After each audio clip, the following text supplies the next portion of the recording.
Hey folks, Hun-Gurrr here. Welcome back to the Rants. This is not a live one, it's pre-recorded, but everybody knows I'm terrible with editing, so bear with me. So I've had a break from them, and I've decided to return to the Rants. As I've said, I asked for suggestions of rant topics, and quite a few of you responded with questions rather than topics, but that's totally cool. I'm happy with that. I'm happy to be back. I'm happy to be doing this again, and without further ado, let's get into it. The first one I'm going to answer is the question, is Hot Rod really to blame for the death of Optimus Prime in the original movie, or is he actually more of a hero because if he hadn't have taken Daniel to Lookout Mountain, they would never have discovered the Decepticons were on the Autobot shuttle and the battle would have gone very differently? Well, that's sort of a two-parter question. You can't really equate one to the other. Yes, the battle went differently distinctly because he spotted the Decepticons early, and in theory, or hypothetically, however you want to put it, the Decepticons could have been that much closer to the city, been within its defenses before launching their attack if Hot Rod hadn't have gone off on his own, and in the words of Cup, been a turbo-revving young punk. So he, in a way, bought them the time needed to wait for rescue. But at the same time, if you look at the scene where RC's dragging all the dead bodies, there's quite a few of them that didn't make it, so, you know, 6 of one, half a dozen of the other. As to the other part, is he to blame for Optimus Prime's death? Unequivocally. But, even though I said unequivocally, technically Optimus Prime's death is his own fault. If Optimus Prime was really willing to end the war right then and there by killing Megatron, he would have shot through Hot Rod and concerned himself with repairing Hot Rod later and ensured that Megatron was dead. He, in fact, wouldn't have given Megatron the chance to get to a weapon, and as soon as Megatron said, "No more, Optimus Prime, have mercy, I beg of you," he would have just shot him in the fucking head. But Optimus Prime is a moron, so, you know, there's that. Alright, so next is Rib Fear. Or Fear, however the fuck you want to say it. Here's the thing. Animation errors were so prevalent in G1, and there's so many issues with translating over from Japanese or Korean or whatever, Vietnamese, whatever, to English, that there's constantly back and forths of whether or not one is red, one is blue. Here's my thing on it. It depends on the specific circumstance. If the character on the screen that is being addressed is referred to as Rumble or Frenzy, then in that specific instance, that is Rumble or Frenzy. If they're a toy and it's labeled Rumble, it's Rumble.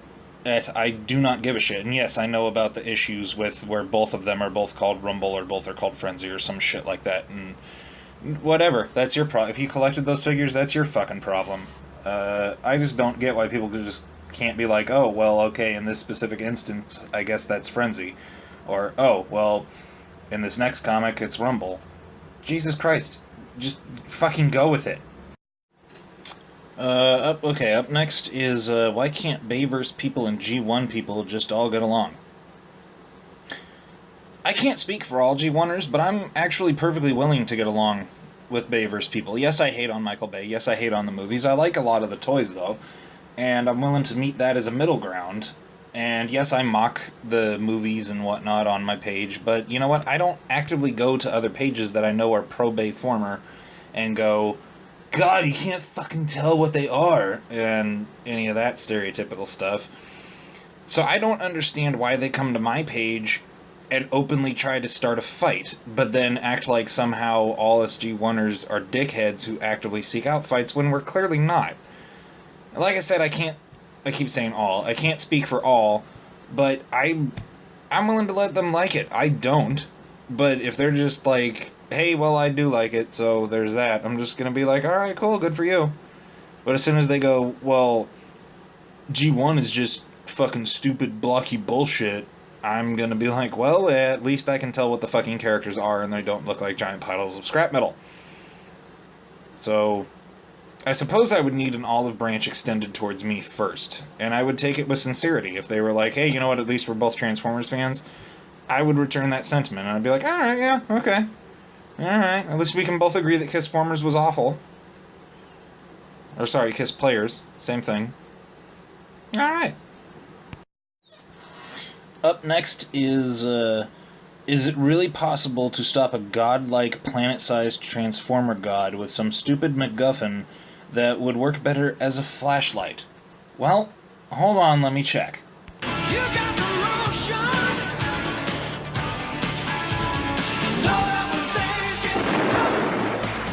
Destiny. You cannot destroy my destiny.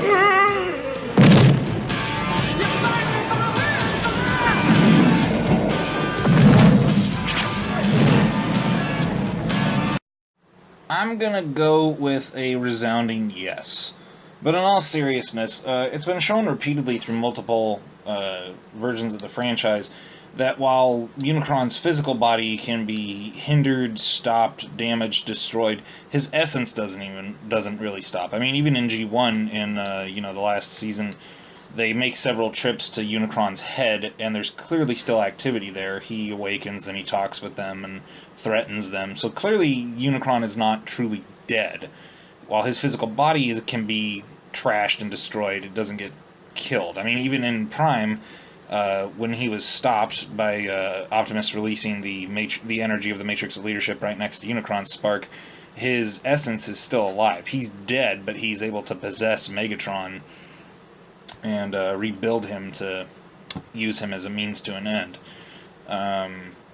So technically no, but I mean it's sort of like, I don't know what kind of analogy to give it. They can destroy his body, but his spirit lives on. He's sort of like a lich, I guess. But, a giant planet-eating lich that turns into a planet that eats other planets through its giant space anus. Anyway. Okay, which brand of aluminum foil makes the bestest Bayformer? Well, for me, you can't really go wrong with Reynolds Wrap. I mean, it's durable, it's solid, it's affordable. Yeah, Reynolds Wrap, man. Get on the fucking bandwagon. Next I'm asked, who signed off on the abortion known as Combiner Wars? Here's the thing, I've talked at great length with about Combiner Wars, both the CGI show miniseries and the comic series and the toy line. And the problem with Combiner Wars, all three of them, is that it started off with so much potential. There was so much that could have been done. There were so many avenues that could have been taken. And it seemed like they started off legitimately trying to restructure the franchise back to kind of what it was. It seemed like they were trying to lure the older fans back in, which makes sense because we're all in our 30s, 40s, and 50s, and we actually have jobs with disposable income and can actually buy the fucking merchandise. Anyway, it seemed like they were trying to bring us all back in, and somewhere along the line, they did just enough to make us perk our heads up and go, oh, what's going on there? And then instead of giving us a perfectly prepared burrito, they shit on a plate and told us it was a chocolate sundae. That's my problem with all three of them. There were so many QC issues all throughout the Combiner Wars toy line. There were numerous story issues, and that stupid MacGuffin in the comic line of the Enigma of Combination. There was so... I mean, the fucking CGI series, they marketed it as it's the darker and more serious version of Transformers that the older fans want. We're doing this for the older fans. And then they immediately fucking focus on Windblade. Yeah, sorry, fuck you. You're not doing it for the older fans. That was to try and shoehorn your character down our fucking throats. Surprise, when you tried to stick your dick in our mouths, we bit down as hard as we could. So, I'm going to try to put this nicely. It seemed like it was done specifically to mock the older fans, which kind of backfired on them a little bit. I mean, yeah, they're doing the Titans Return, Prime Wars, Dusseldorf, whatever fuck is coming up next. But I don't think it's going to do very well. I mean, there were so many fucking issues that happened internally with it on all three fronts that it just... The saddest part of it is there was, like I said, there was so much potential. So much more could have been done. Maybe it's me speaking as a G1, or maybe it's me speaking as just somebody who likes to complain. I don't know, but it really... All three of them were just a huge letdown. Because you can look at them and just... You can see what could have been. And you can see that they tried at some point to get it to that what could have been, and seem to have given up halfway through. And that's really the most disappointing part of all three of them. Up next is, who is more intelligent, Shockwave or Perceptor? And this is kind of a loaded question, because there's a lot of factors going in regardless of the continuity. I actually think that they're both roughly the same level of intelligence. They're similar enough or close enough that ultimately it's indeterminate. But during the war, the Decepticons had distinct advantages and basically were winning at one point. And they stole and pillaged and hoarded a lot of shit. So Shockwave had access to far greater resources than Perceptor. So it looks like he's the far more accomplished scientist simply because he had more shit to work with.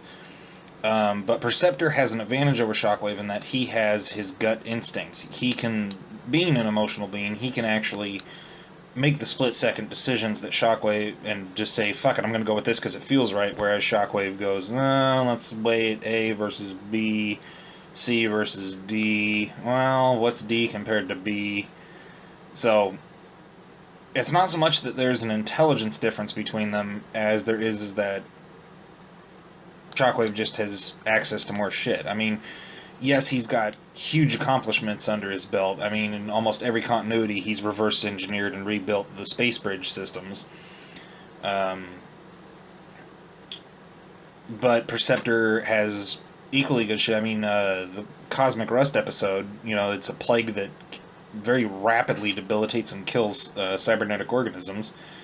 And Perceptor just happened to have at some point created Corostop, which is some shit that stops rust. So the bacteria, whatever the fuck it was that caused Cosmic Rust, couldn't feed on them anymore. So yeah, I think they're both within the realm of uber genius, and it's just simply a matter of circumstance that leads to one looking better than the other. So, yeah.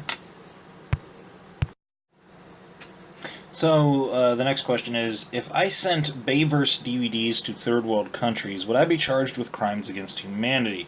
Well, no, because they can break them in half and use them to either build statues in homage of Bay and his work, or use the sharp shards to kill each other, in which case I don't think anyone would care, because it's a third world country and people are pieces of shit. I also got asked, when is Hasbro going to release a freaking set of Terracons? The answer to that is never. They will never, ever, ever do it because the fans showed that they wanted one. And as we've all seen from the last two Toy Series, they don't really give a shit what the fans want unless they can orchestrate it to make a public event like they did with Trypticon. Don't get me wrong, I'm super happy we're getting Trypticon. I cannot wait to have one. But because so many fans said, hey, give us the Beast Combiners, Hasbro decided to give everybody the middle finger and say, fuck it, and they're never ever going to do any of the Beast Combiners because that would require effort. Don't get me wrong, I get it, it's going to be a pain in the ass to design entire new molds that fit together with the Scramble City concept, but, I mean, come on, if anybody from Hasbro is listening to this, come on, we fucking want them, give them to us. Jesus. Now we come to, why is it that whenever a Transformers series gives something cool to, or memorable to the Decepticons, subsequent series try to make it out like it was Autobot all along? I'm actually not entirely sure what that question means, so forgive me if I don't quite answer it to what you desire there. But, well, let's go with combiners. Depending on the continuity, the first combiner, legitimate combiner, is either Monstructor or Devastator. Now, in the continuities where Devastator is the first combiner, the Autobots then later developed their own combiners in the form of Scramble City combiners, which are... the very first one was Superion, who was the counter to Menasor. And I don't think that they act like the Autobots necessarily had it all along. I think it's just sort of acknowledged that the Autobots are just a bunch of punk-ass knockoff motherfuckers who really can't come up with anything good on their own. I mean, yes, there's shit where, like, the Decepticons are always trying to steal whatever the Autobots are currently working on in G1, but, I mean, it's kind of, it kind of is bullshit. I mean, I get it, it's weapons technology, basically, and what one side has, the other side covets and eventually creates their own version of it. That's just sort of the way that wars go, with pushing technological advancement. However, there's also the mention here of stealing Megatron. I assume that that's a reference to Autobot Megatron, which I think is the worst thing that has ever been done in the history of Transformerdom. I can give a pass to Michael Bay. I can give a pass to Marion Head Scott. I can give a pass to everything except for that. That was the biggest, most giant fuck you to the fans that has ever been done. And it was done for the express purpose of that IDW was losing viewership, they were losing readers to their comics all throughout the Dark Cybertron saga because it was literally just the Chaos event all over again. They were losing readers, so they said, fuck it, we gotta have an oh shit moment to trick people into reading again, so they made Megatron become an Autobot, and when the word got out, all the older fans like me went, oh my god, what the fuck? And we went and read it to find out what was going on, and they said, hey look, all of our, it's clearly a great idea, because the comic sales boosted. Your comic sales boosted because you scared the shit out of the fans, and now you've written it into a corner to where you can't do anything with the character, so you've exiled him to an alternate dimension.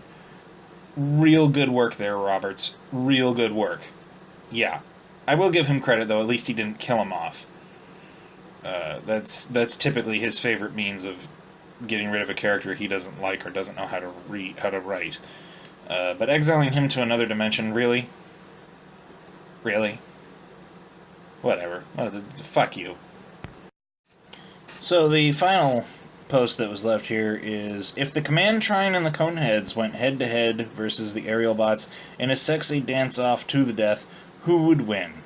Now this took a lot of thinking, and I had to weigh various pros and cons and look at the different versions of all the different characters involved, and I have determined that the winner would be Feklar, the Klingon Devil, with his hypnotic pelvic gyrations.